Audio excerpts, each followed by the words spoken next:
Hey guys, it's Chef John Paul, corporate chef at ShiftPixy Labs. It's wonderful to be with you again. I have a really cool thing I want to share with you.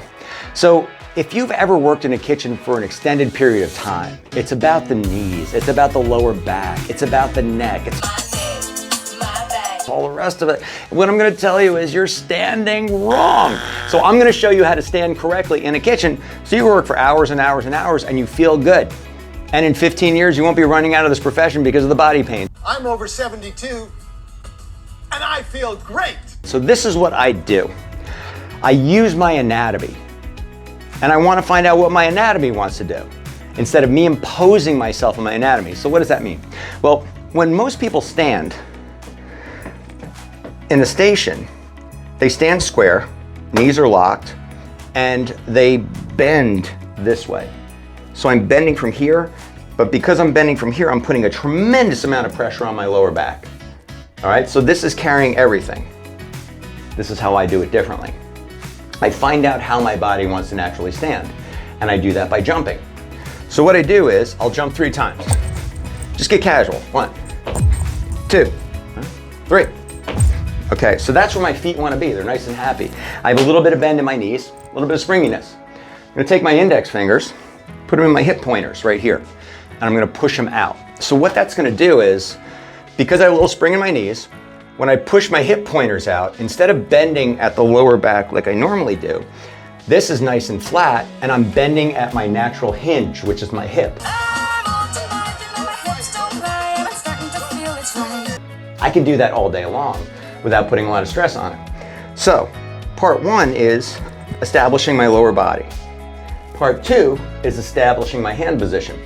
So, this is how I do it. This is the complete move. I'm gonna jump 3 times to find my foot position and see where I'm comfortable and nice and juicy. So I'm gonna go 1, 2, 3. Nice soft knees. Okay, that feels pretty good. Address the board. Now I'm gonna take my hands and do the same thing but on the cutting board, all right? So I'm gonna go 1, 2, and I don't want to place my hands. I want them to fall where they want to fall. 3.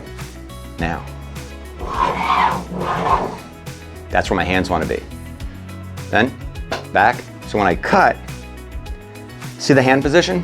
I have total strength coming through this arm. What most people do is they'll orient themselves to that square cutting board and turn it this way.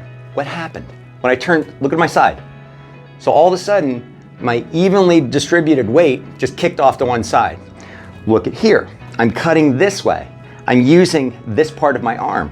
When I cut this way, I use the strength of my arm. This is the way my arm's designed to work.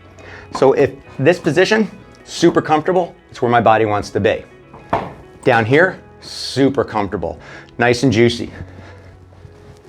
All right, I can work like this for hours and not burn up my back, not have to keep walking off the line to stretch, not having to keep rolling out my arms, none of it, because I'm not abusing the structure of my body.